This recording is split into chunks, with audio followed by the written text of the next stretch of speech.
Hello friends, आज हम पढ़ेंगे मध्यकालीन या इस्लामी शिक्षा की विशेषताएं।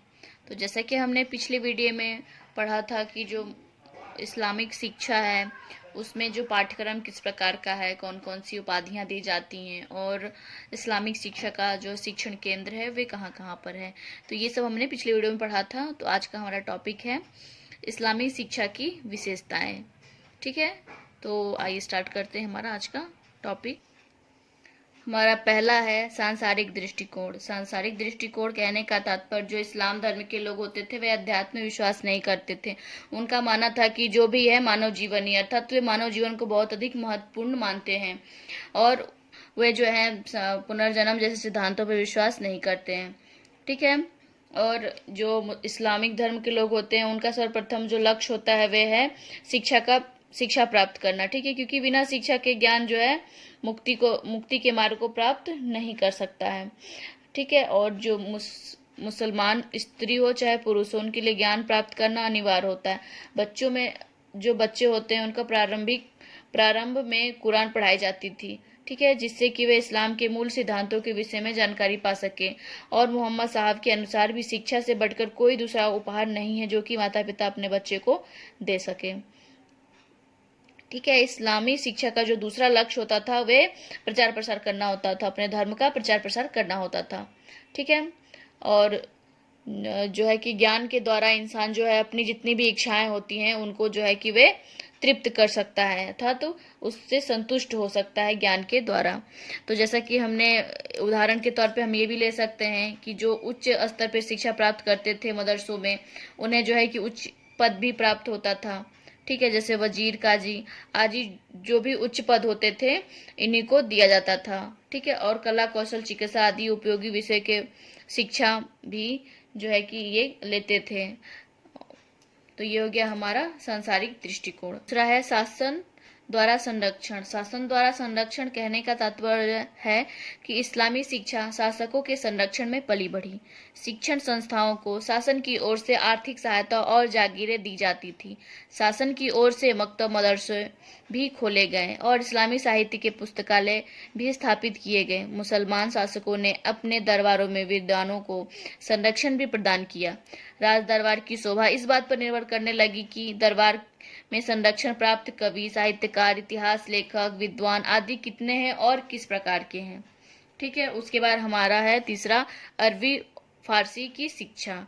अरबी फारसी कहने का तात्पर्य है कि मुस्लिम शासकों ने अपने सरकारी कामकाज की भाषा फारसी बनाई। ठीक है, अतः आवश्यक हो गया कि फारसी भाषा जानने वाले लोग को ही सरकारी नौकरी दी जाए। इसलिए मकतबों और मदरसों में फारसी की शिक्षा अनिवार्य दी जाती थी।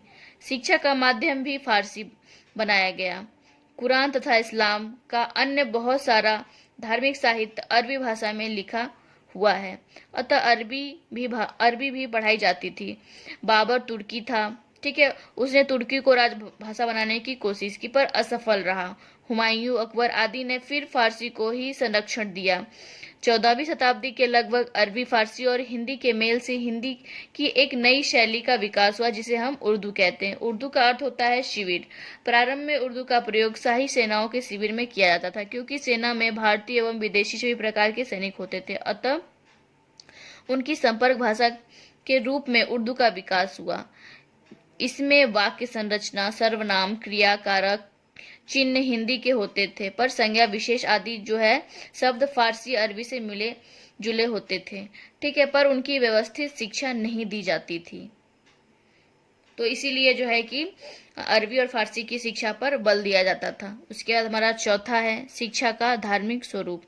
शिक्षा का धार्मिक स्वरूप कुरान का अध्ययन हर मुसलमान के लिए आवश्यक बताया गया है, इसलिए इस्लामी शिक्षा में कुरान की शिक्षा अनिवार्य थी।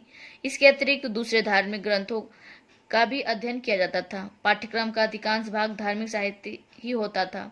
तो जैसे कुरान के बारे में जाना, कुरान को पढ़ने के लिए जो है कि मुसलमानों को अरबी भाषा आना अनिवार्य होता था। जब तक उसे अरबी भाषा नहीं आएगी तब तक वे कुरान को ना ही पढ़ सकते, ना ही कंठस्थ कर सकते हैं और ना ही जो है कि उसमें बताए गए मार्गों का वे अनुसरण कर सकते हैं।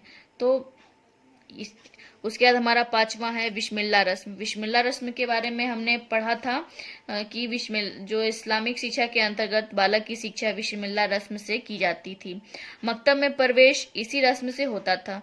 बच्चा जो है 4 वर्ष 4 माह और 4 दिन का होने पर यह रस्म संपन्न करके बालक को मकतब में भर्ती जो है कि करा देते थे। कुरान के कुछ अंश, ठीक है, जैसे 55वां और 87वां पढ़े जाते थे और बालक उन्हें दोहराता था। सब न दोहरा पाने पर केवल बिस्मिल्लाह कह देना ही पर्याप्त माना जाता था।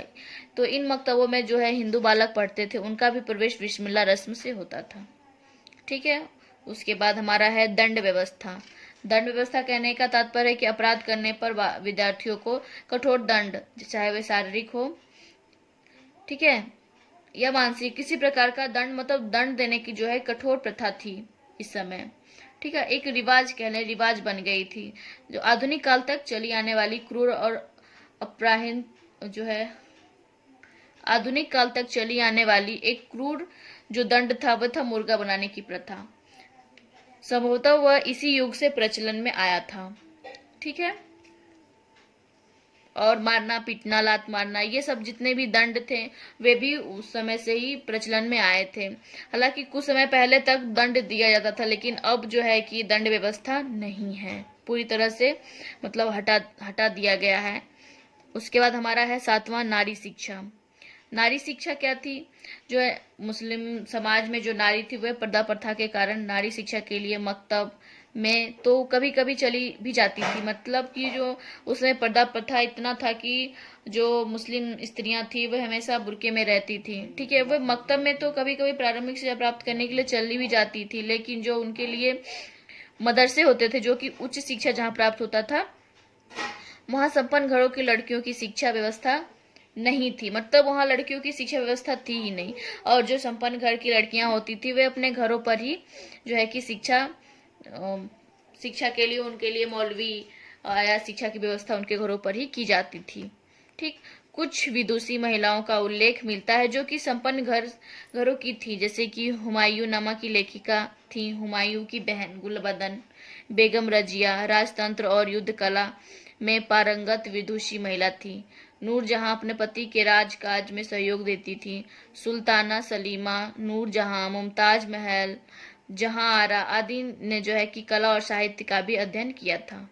ठीक, उसके बाद हमारा 8वां है औद्योगिक शिक्षा। औद्योगिक शिक्षा कहने का तात्पर्य विभिन्न प्रकार के शिल्पों का प्रशिक्षण प्राय परंपरागत विधि से घरों में ही दिया जाता था अथवा कारखानों में होता था।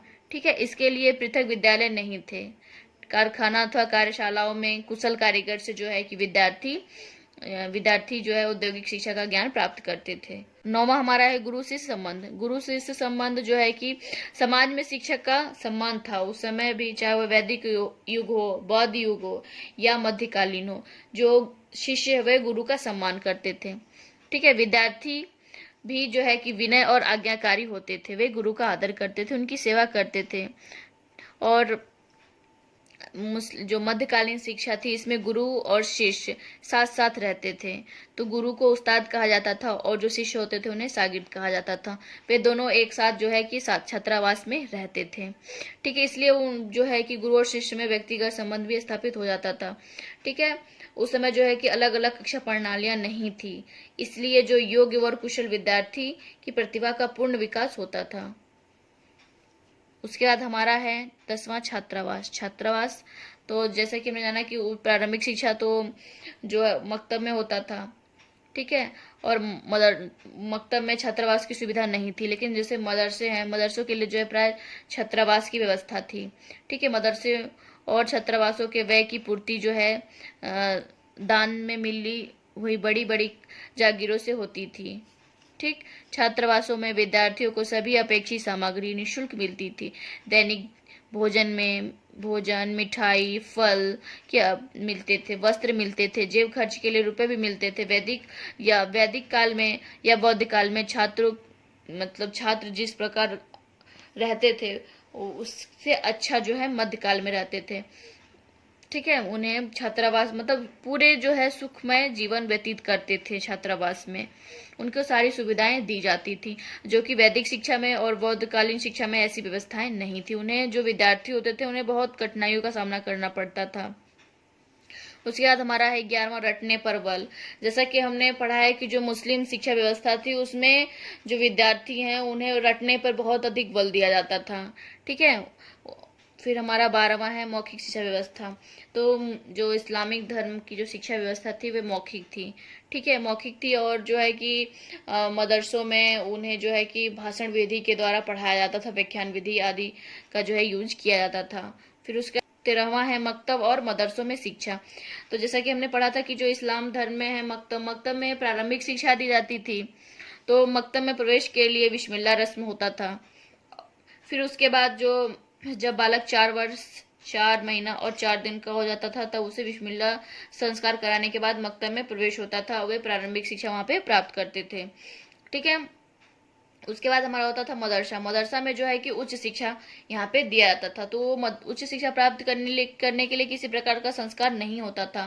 ठीक है, और मदरसों में जो है कि छात्रावास की सुविधा थी। उसमें जो गुरु और शिष्य, जो उस्ताद और शागिर्द होते थे, वे एक साथ निवास करते थे। ठीक है, और जो भी मतलब मदरसे मकतब बनाए जाते थे, वे जो भी उस समय के शासक होते थे उनके योगदान में जो भी राशियां दिया जाता था उससे ही उनकी निर्माण होते थे, और जो भी उसमें व्यवस्थाएं की जाती थी वे भी शासन के द्वारा ही कराया जाता था। तो ये रहा हमारा आज का टॉपिक। अब हम अगले वीडियो में पढ़ेंगे मध्यकालीन शिक्षा के गुण और दोष।